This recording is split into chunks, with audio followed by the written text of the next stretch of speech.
Well, good evening, good evening. Hello, hello. Boa noite, Horster. How are you? Como estás? Hello, Moon Cloud, Carlotta, Corgi, Tourist Star. All right, then, let us get down to business. Mars in the Ninth House.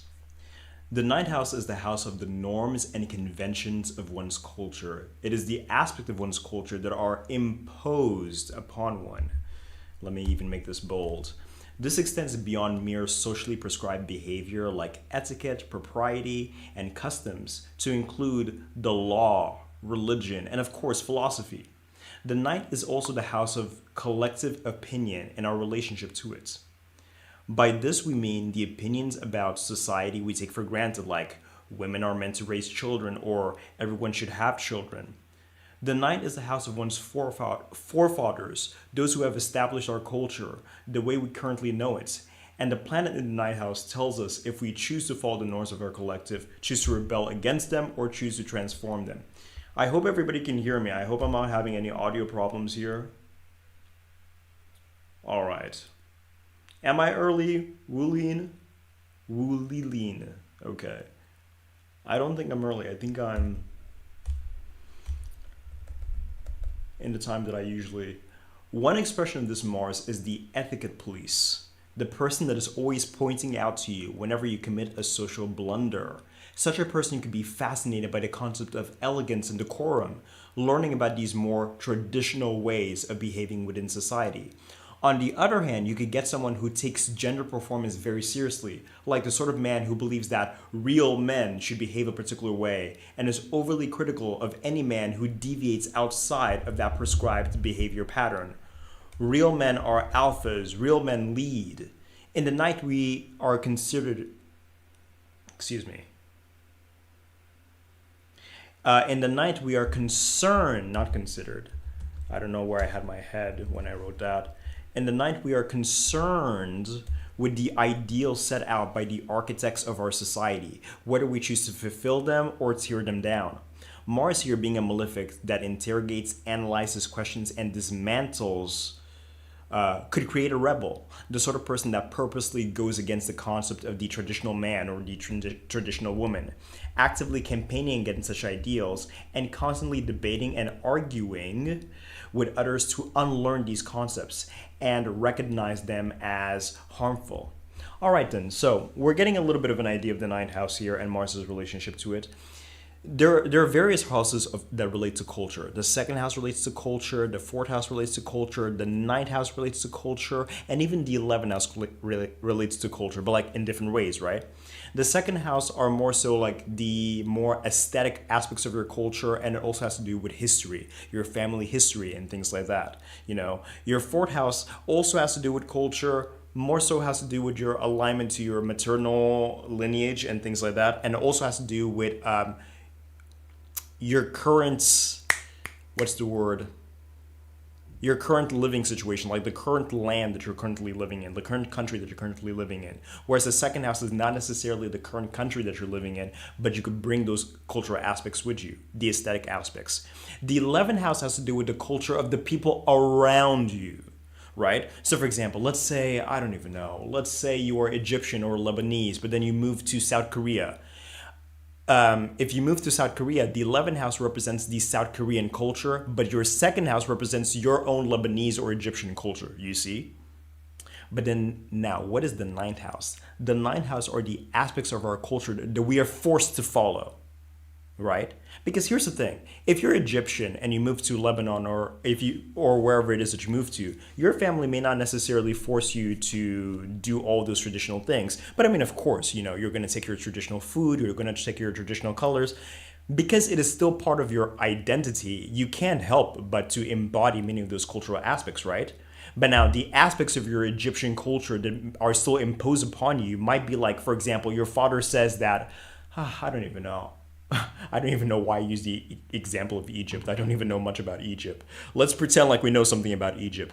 Let's say that your Egyptian father tells you, okay, this is something that all Egyptian men must do. You have to do these things. And so the ninth house is the aspect of our culture that are imposed upon us, that are forced upon us, right? And so when Mars is there, Mars is either the one forcing those things, or Mars is either the one questioning those things and dismantling those things. And where you have Mars will decide that. One thing that is often imposed in our society is, of course, gender norms. Gender norms, depending on who you are and where you live, they are aggressively imposed upon us. It's not just an aesthetic aspect of our culture that we can choose to participate with or we can choose not to participate with. And no, it is something that is forced upon us. And so that is why Mars in the night can really create those sort of people that are like, no, this is what a real man is. You can't do this or that because that's not what men do. You have to do this and that because that's what a real woman does. Mars in the night can very much give that sort of energy. But it can also create the sort of person that is constantly questioning those same things. Now, moving on. Actually, no, let's check the chat for a little bit. Okay, no questions here. Hello, everybody. Going back. Okay. When relatively badly placed, Mars imposes itself on others. It is very intolerant of any perspective that does not fall in line with the worldview given by its government or religion or even its own uniquely developed perspective. It becomes very argumentative and even quite dishonest when it decides to debate others because it is less interested in what is true and more interested in bulldozing its viewpoints onto others. It can come up with various tactics from more overt to more covert of pushing its agenda. Perhaps it may call you stupid as a way of embarrassing you so that you feel ashamed of sharing your perspective. Perhaps it may share fake news or other unreliable material to persuade others. Perhaps it may use outright force and violence. Anything and everything to push its own agenda, anything and everything to force itself upon you. As parents, they can create some of the strictest, most militant, the sort that will never allow you to ever make a decision of your own. This can make a propagandist in that they are constantly campaigning for their viewpoints or the viewpoints of their political party, religion, subculture, philosophy. Because Mars is the planet of clans, cliques, teams, gangs, and armies, in the night it seeks to gather people to add to its gang, to its political party, to its club, or even to its cults. Mars here wishes to push its own agenda onto the world.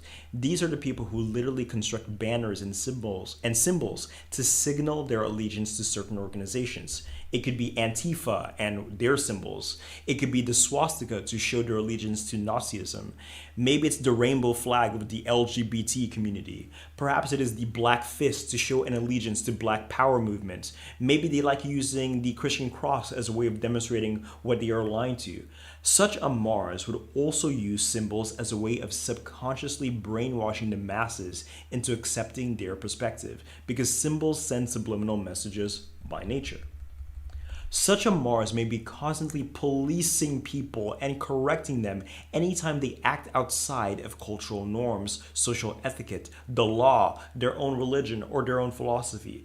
Such a Mars could even be what we call a grammar Nazi, someone who is easily upset even by errors in language, so much so that they need to constantly correct other people's speech and writing. Okay, so in general, getting this idea of Mars in the night, whether it believes in the culture, doesn't believe in the culture, believes in the government or not, believes in the religion or not, Mars in the night is constantly trying to correct other people. It's easily upset by other people's perspectives and it's constantly trying to correct them, to be more in alignment with its own perspective, to be in more alignment with whatever religion, whatever law, etc. It very much creates a policing type of personality. When rather badly placed, it can also create a hypocrite. Mars here wishes so badly to force its perspective that even when the native, his or herself, acts out of accordance with their own stated perspective, they can either make exceptions for themselves or gaslight everyone, including themselves, into believing that somehow their actions still fall in line with their stated beliefs and ideas. They can be so unwilling to change their own minds on certain topics that they would rather over-rationalize to themselves how their actions still somehow make sense within the context of their beliefs. So, for example, a Christian might justify drinking alcohol because, quote unquote, Jesus turned water into wine. A Muslim may be convinced that he is a proper follower of Islam because he doesn't eat pork, but on the other hand, he mistreats women regularly. A religious person may preach love but turn around and spread hatred against the LGBT community because it is a quote unquote sin, when in reality they are concealing their own disgust behind their religion. A social media trad wife may insist that women should submit to their husbands and commit to the sphere of the home, but she herself is a career oriented woman who makes money online and has hired help to care for her children. A member of the LGBT community may say they wish for more accepting may say that they wish for a more accepting and less judgmental society, but he himself is extremely superficial and discriminates against others for the way that they look, only befriending people who fit a certain aesthetic. A stereotypical red pill content creator could insist upon the idea that men must sleep with as many women as possible, but women must remain virginal. But he will not confront the inherent dissonance within that perspective because if men sleep with every woman, then there would be no virgins. Therefore, no woman would be desirable according to them. A red pill content creator is unwilling to accept the idea that he is actually creating the same quote unquote whores that he is complaining about. This is because they do not interrogate their own thinking patterns and beliefs. So to summarize a little bit this part, we are rushing through, we are already on page 3. But I suppose this is going to be a short live stream anyway. But like just to summarize, right? Sometimes Mars, when it's quite badly placed in the ninth house, it can so badly wish to stick to whatever philosophy or whatever perspective that it has, whatever political party, whatever law, etc., that even when as it is living life and it is discovering that that philosophy has its inconsistencies, because obviously whenever you are a Christian or a Muslim or this or that, one of the things that inspires us to change our minds about our perspectives is when we try to live out our philosophy and we realize, maybe my philosophy isn't quite as practical, quite as, quite as true as I once thought. When people go through those sort of things, they usually change their minds a little bit, you know what I mean? They may not necessarily totally abandon their perspective, but they might modify it to accommodate reality. But if your Mars is particularly badly placed, you could become a hypocrite. Like you could stick to your perspective no matter what, even when you are behaving in a way that is inconsistent with that perspective. Instead of updating that perspective, you'll somehow like over-rationalize to yourself how somehow, even though you're acting outside of it, it's still somehow fitting within that supposed perspective. You know what I mean? It can create a very, it is a sort of situation that it can make.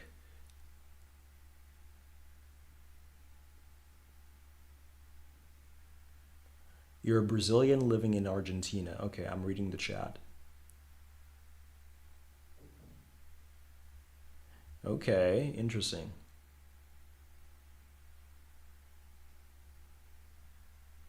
Ah, yes, Dolly Parton. Did she have 9 house placements?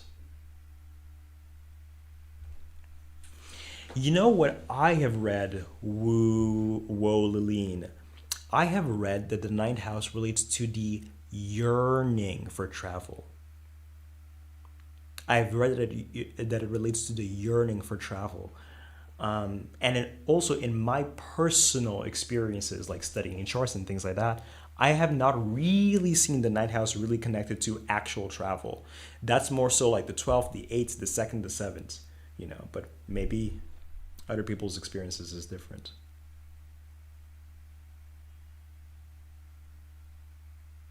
Yes, absolutely, Dom17. A debilitated or weak Mars in the night could, yes, indeed.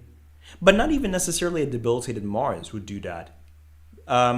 Questioning gender norms and Mars in the ninth house could also, yes, question gender norms. Mars in the night could definitely also question gender norms. Yes, absolutely.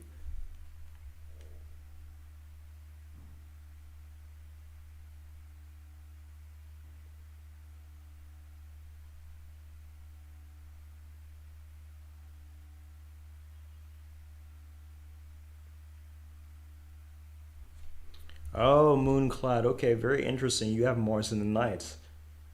Okay, an ethical etiquette class at 17. That's very interesting.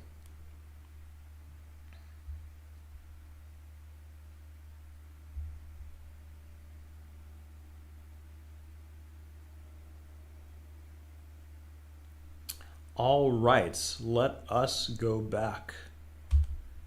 Let us go back. Where are we now? Okay, so now a more well-placed Mars here could very well create a philosopher because one is interested in applying logic and critical thinking to the question of how should one direct one's life. Indeed, the ninth house is the house of direction, what path one ought to follow. Is it Buddhism, Islam, maybe hedonism? Such a Mars needs some sort of order, some sort of guiding principle to instruct it so it can move forward in life in the quote unquote right way. If Mars is badly placed, it can even paralyze a person. Instead of actually living, a person lives their lives questioning, debating, listening to different viewpoints. It wants to first select the correct viewpoint and then it will allow itself to live life. Another expression of Mars here is as the public intellectual that investigates and argues against the culture and its established conventions. This is the man or woman who studies the norms of his environment, questions everything, and then tries to free everyone from their way of thinking. For instance, in a culture where women may not have freedoms, a Mars in the ninth native may force everyone to interrogate the reasons why this is the status quo, and then bring everyone together to dismantle this convention that everyone just follows blindly. Such a Mars can be seen as a role model for others to follow because they take so seriously embodying perfectly the ideals of either their culture, their religion, or their personal philosophy that they inspire others to follow them. So we see that Mars can either bully others into following its way of thinking when it's more badly placed, or it can inspire others to follow it instead. The last paragraph. So, such a Mars can make a very moral person, very righteous, someone who is always careful to do the right thing. We saw that Mars in the 8 was interested in confronting itself to its own traumas, fears, and insecurities and sins in order to purify itself. But in the ninth house, we see more so a concern with behaving properly and generally walking down the correct path and always ready to question itself, its opinions, and its beliefs. Yep, that's all. Having well placed Mars in the ninth house can also produce like very well behaved children, like you're the ideal child. Let me even add that. Well placed Mars in the ninth can even produce very well behaved children. The ideal child or pupil because they are ever willing to learn and to follow faithfully the prescribed.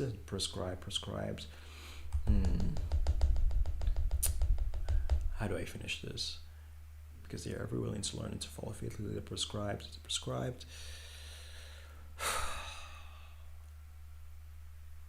The prescribed path, whatever, laid out by his teachers and parents.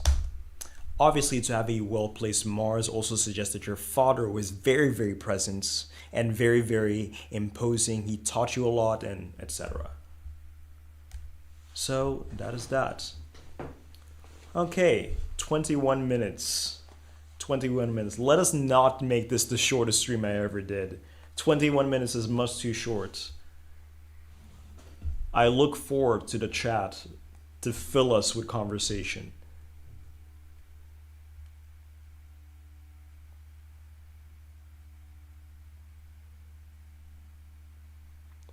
But like Mars is not a conspiracy theorist.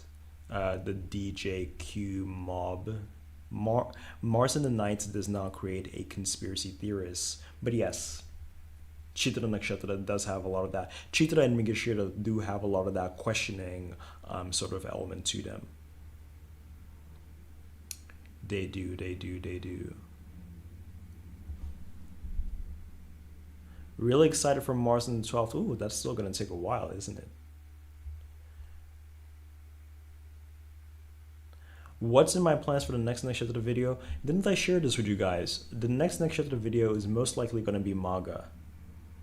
That's what it's gonna be.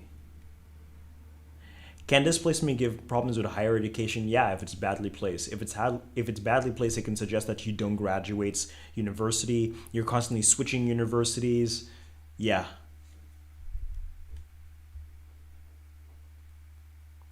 Ariana has Mars in the ninth, really. If I remember correctly, Ariana is a Sagittarius ascendant, which suggested Mars in the ninth is well placed for her, which could suggest that she follows faithfully the conventions of wherever it is that she comes from.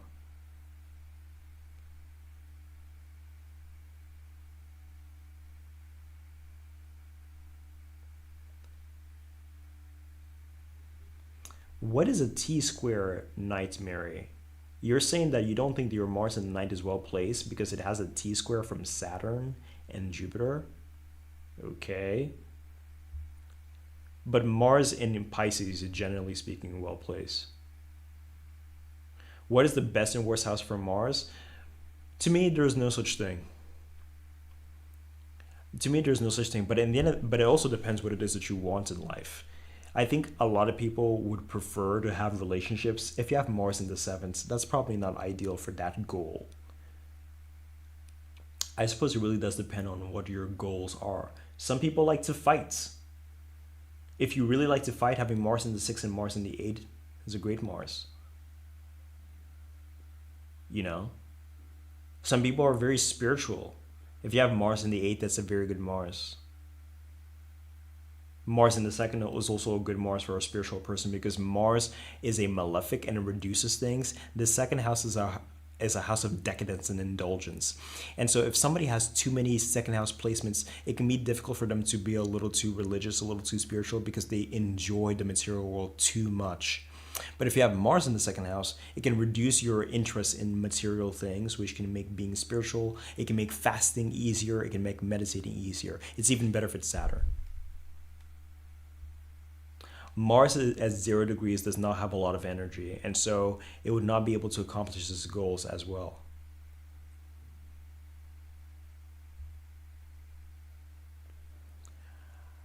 For me personally, based on my goals for life, what would be my ideal Mars placement? Let me think for myself. I don't even know, to be honest. I don't know.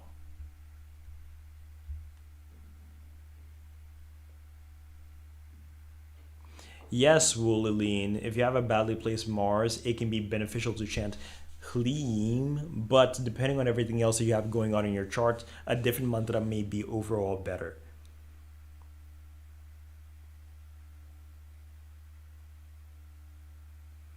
You want a sneak peek into the documents? I mean, I could, but like I still have to edit and add. Let me open up my. You said a sneak peek to the Kamala. So this is the Kamala document, which I'm still developing. 2 pages. There's a section for Pushya. Yeah, I just added a section for Pushya, so there's that. And then let me go. You said Bagalamukhi. Okay, Bagalamukhi is right here. And then I didn't even put my favorite fonts in the Bagalamukhi document for you to see just how little I've developed it up until now. My favorite font is Libre Baskerville, which we all know, I'm sure. Bagalamukhi. And then let me put title, and let me put Libre Baskerville here as well. Let me save this and let me leave. Does Mars in the ninth house make one a good athlete? I mean, the house itself does not necessarily make a person a good athlete. The house itself wouldn't, but if it's well placed, since sport is so much a part of so many people's cultures, it can make a person interested in such things.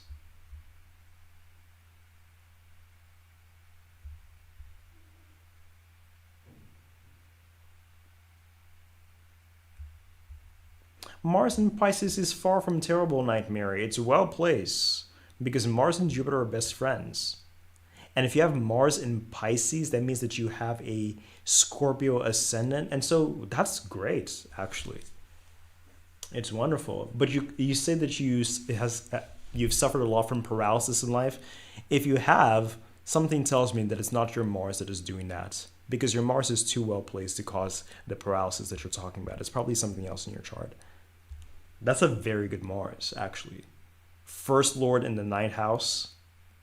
It's great. It suggests that you were very well directed. It suggests that you had very good early life influences that have helped you become successful earlier in life than the average person. Because when your ninth house is really well placed, you arrive at a place of success in life much faster than the average person, because you were so well guided, you see.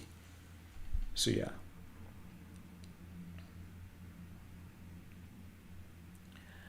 Mars in Kritika could suggest that somebody has a fascination for weapons. Because Mars, wherever Mars is placed, Mars is the planet of our tools, our weapons, what we use to defend ourselves, what we use to overwhelm the material world, what we use to defeat our enemies. You want to know what is the number one enemy for the average person? The number one enemy for the average person is poverty. Poverty is an enemy. Our enemies are psychological, spiritual, physical, but they're also material. Mars helps us to overwhelm the material world and eventually gives us some level of wealth. So when you have Mars in Kritika, your favorite weapons are probably knives and guns. You're probably somebody who enjoys the idea of being physically active. You're probably somebody who enjoys the idea of being adventurous. You're probably somebody who enjoys the idea of being able to, like an Indiana Jones type of character, you like the idea of you probably have a favorite tool that you carry around with you, for example. You probably like the idea of Swiss Army knives, for example. You know what I mean? So, yeah. But not to say that that necessarily applies to you, Ziri Guidun Lol. Ooh, man, you guys' names, each one more difficult to pronounce than the last.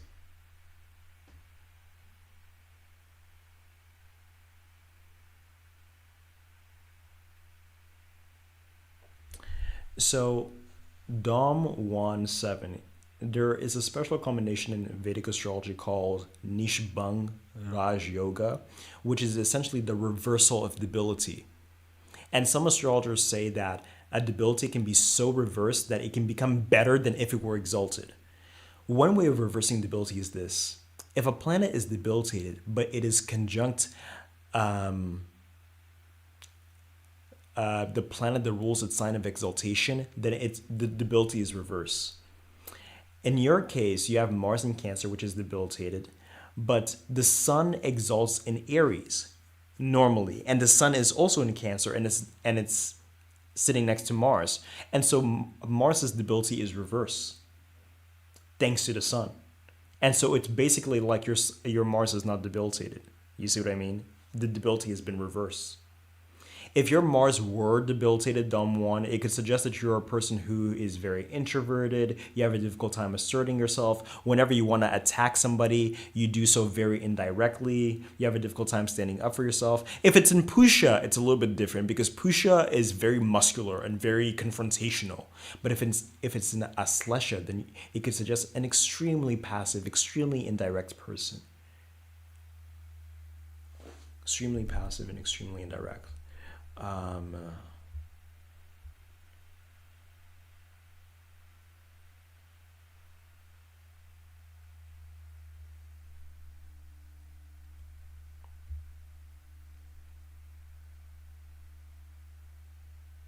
Lolita is your fave horse there. Okay, great. Wait, what did you guys say? I think you guys said, wait, which is the next goddess life that we agreed upon? Did we agree upon the next goddess life? I think we did. Did we? You guys said Bagalamukhi, right? Yeah, you guys said Bagalamukhi. So that's gonna be our next goddess life.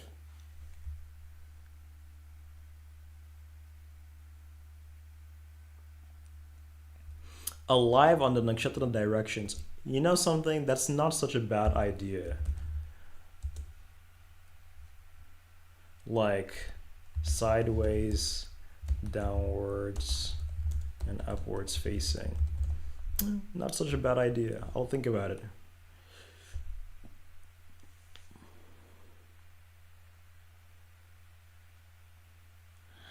Beauty novice, I'm not sure if I understand your question when you say, would Mars in the second house also apply to Mars in the ninth? They're different. They're different. I'm not sure if I understand what you mean.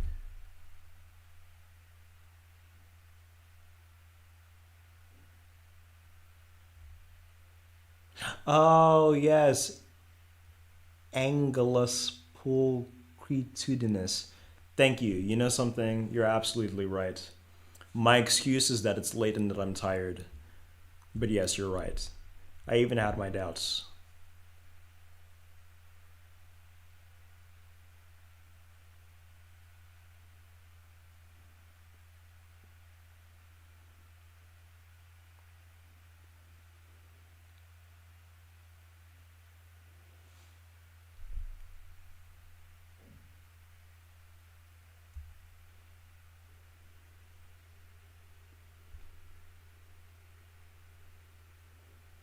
You tried to clean Mandra Woluline. Okay, great.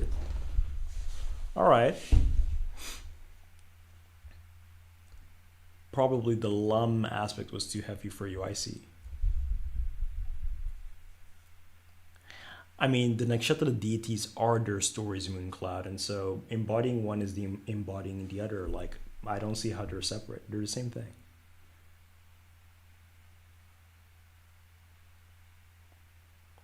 You have Mars conjunct Sun, conjunct Saturn, also all in Aries in the ninth house.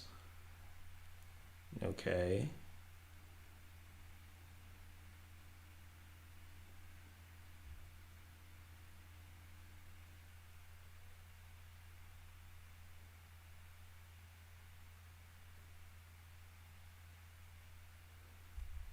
It's hard to find Ardra videos. I'm also preparing an Ardra Nakshatra video, but like that video is probably gonna take like 2 years actually. It's probably gonna come out in like 2028, to be honest.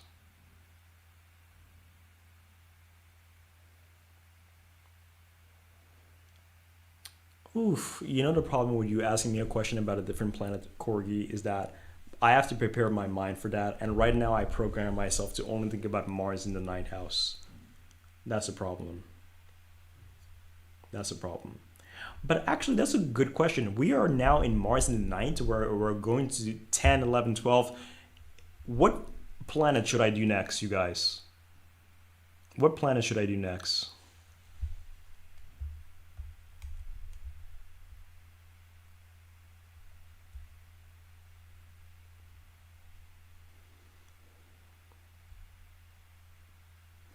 I have not done astrological research on martial artists yet, but I was really thinking about doing that. Right now I'm doing astrological research on stand-up comedians, horror movie directors, and also I've expanded my research on like homosexual men, because the first part I did was on homosexual male porn stars, but then I always said I was going to expand that, and so now I've expanded it to like 1,200 homosexual celebrities, activists, and general public figures, like to see what they all have in common. Like 1,200 results, yeah, data points, so I can charts that I need to study.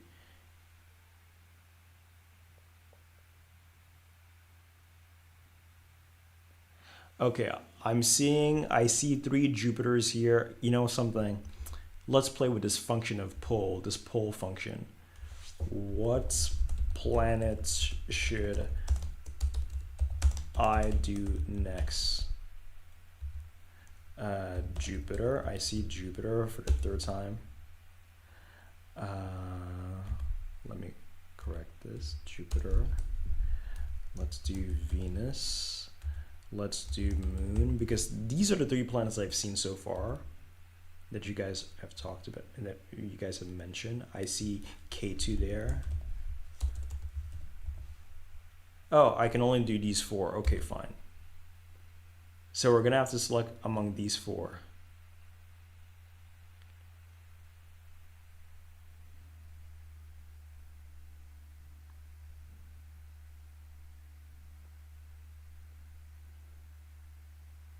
Oh, Jupiter was winning. Jupiter is still winning. Jupiter for the win.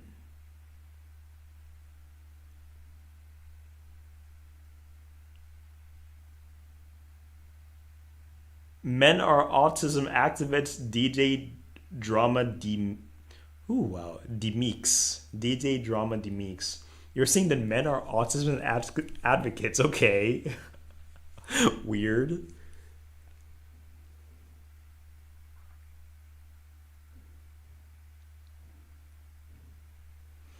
You guys are really voting for Jupiter here. 44%. Oh, man. Okay. Well, I guess that settles it. I guess that settles it.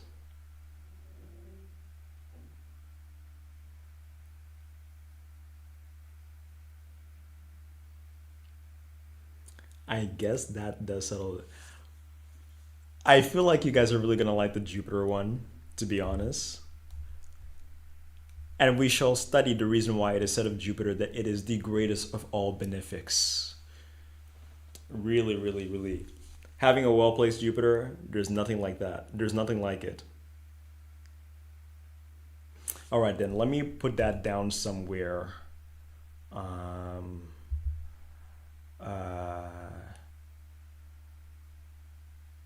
Where do I write that? Let me just make a notepad thing and just say something like Jupiter next planet series, so that I remind myself, so that I know.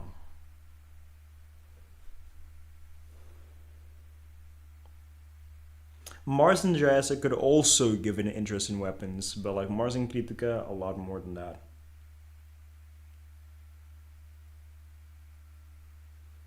Really? Okay, interesting.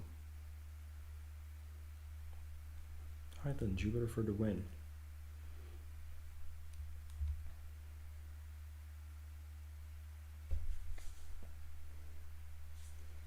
In actual fact, Jupiter does bless you with everything. And speaking of Jupiter, you guys, I need to do the Sagittarius First Lord through the houses video. I need to do that as well. I need to do that as well. All right, all right. I think we can end the stream. I think that we can end the stream. You guys, I don't want to say that I love you guys because I feel like that's too intimate and I don't want to make you guys feel weird, but I kind of do love you guys, but it's kind of weird to say that, but I kind of do. All right, anyway, love you guys. Thank you guys so much for always participating in my live streams. I appreciate the many familiar faces that I always see in the chats. May God bless you and good evening, even though I'm sure it's morning wherever it is that you guys are from. And so, yes. All right, then. Good.